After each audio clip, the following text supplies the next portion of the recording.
پھر ذرا یاد کرو، ہم نے تم سے مضبوط عہد لیا تھا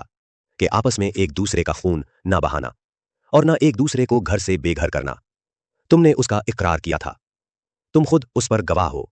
مگر آج وہی تم ہو کہ اپنے بھائی بندوں کو قتل کرتے ہو، اپنی برادری کے کچھ لوگوں کو بے خانما کر دیتے ہو، ظلم و زیادتی کے ساتھ ان کے خلاف جتھے بندیاں کرتے ہو،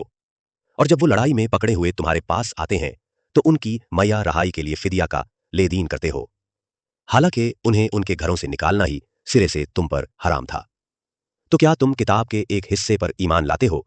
اور دوسرے حصے کے ساتھ کفر کرتے ہو؟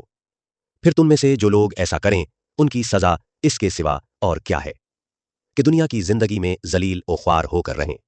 اور آخرت میں شدید ترین عذاب کی طرف پھیر دیے جائیں۔ اللہ ان حرکات سے بے خبر نہیں ہے جو تم کر رہے ہو۔ یہ وہ لوگ ہیں جنہوں نے آخرت بیچ کر دنیا کی زندگی خرید لی ہے،